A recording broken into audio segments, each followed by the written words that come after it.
nawulidde Mukama ekiteeso kye nga yeewera era ng'agamba nti omwoyo gwa Mukama Katonda guli ku nze kubanga nfuseeko amafuta olw'erinnya lye okubuulira bawombeefu ebigambo ebirungi n'okusiba bonna ab'emitima egimenyese okulangirira eddembe ery'abawambe bonna n'abali mu kkomera amakomera okuggulwawo okulangirira omwaka gwa Mukama okukiririzibwamu n'olunaku lwa Katonda waffe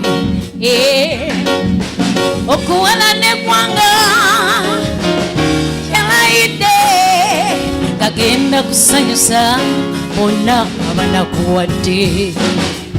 namulabye ng'assa wansi ekigere kye alinyirire asambirire bonna abalabe be balabe bo namulabye ngakutula enjegere enzazziba nawulidde nga Mukama asumulula imanange lide nawulidde nga Mukama atuyamba nawulidde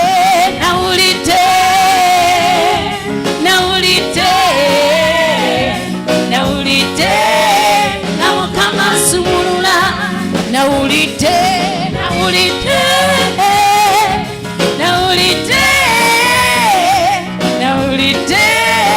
nga Mukama atuyamba waliyo omukyalo omugumba Elizabeth yene mwami we gabesiga Katonda yanjukira yabawa omwana ow'obulenzi namulabye nga Mukama atuyamba eyo gye twasabiranga waliyo omugumba myaka 12 nga yawulira bigambo Mukama Katonda wa kisa teyerabira baana be mukyala ndubyadde wenjogerera busa mwana we nawulidde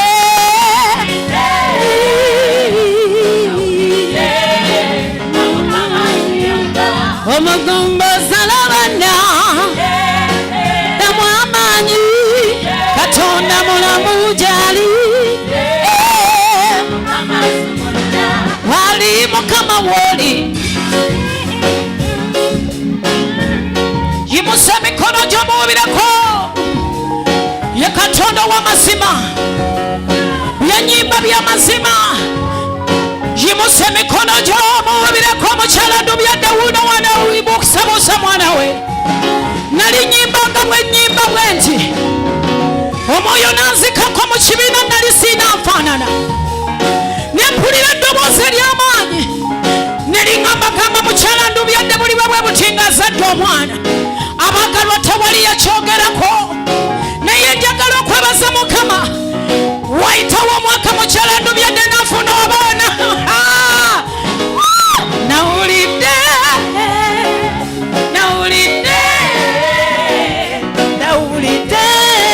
nga Mukama atuyamba nawulidde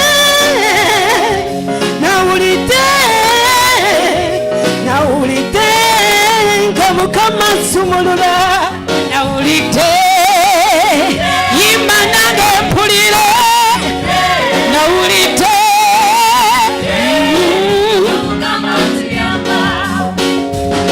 era waliyo n'abalala bannewuunyisanga oli yali mukyala musumba nga n'omwami musumba myaka 17 nga n'essuubi libaweddemu mukyala biryo maiso yazaala balongo naye gyali kati njogera ery'embuto eŋŋumba mwena mutola abaana mwabesiga erinnya lye abali mu kkomera ly'obwavu n'enjegere ezasiba zikutuke guno amasanyusa okulaba onawulidde yimba nange nawulidde omugumba salabana damu amaanyi katonda mulamu wali wali mukama katonda waffe tasobola kutuleka tuli bannabe ekiseera kikomye ekyekibonyobonyo okubonabona kukomye wayogera omwoyo wali yimuse emikono gyo mararabashetererebo riyandararababosete ndabye katonda w'amaanyi eyafaana nzuukira omukono gwe nga gunzijayo mu kinnya zijja ezaggala ebikomoyo ebyekyuma nabye nga biwangula ze ne mpitawo nange saalina kubako kyenfuka naye omukono gwe ndabye nga gunnyamba tata ne muwa ekitiibwa ndabye nze omukono gwa ssebo ndabye nze ekitiibwa kyo yimusa emikono yimbe omukono gwa ssebo ssebo ndabye ng'okola nze omukono gwa ssebo ndabye nze ekitiibwa kyo yimusa omukono gwe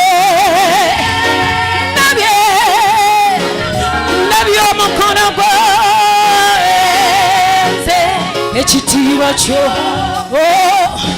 twala Yesu twala mwoyo twala Yesu gy'oyagala mbeere yimusa mugambe twala Yesu twala mwoyo twala Yesu gy'oyagala mbeere twala mukwano mararabayanderebo twala munange twala njagala kuba muweereza twala oyo kuba ndiwa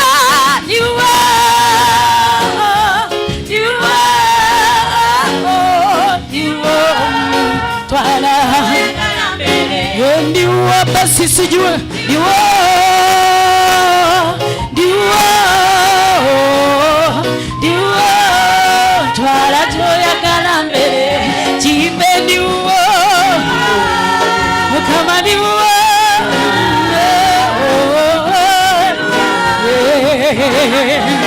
ndi mu maaso gankuzize ndiwa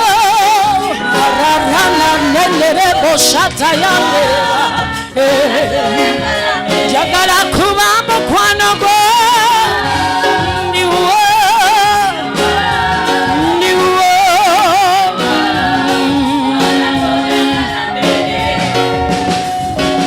ye katonda w'amaanyi omuyinza w'ebintu byonna ndabye omukono gwamuwonya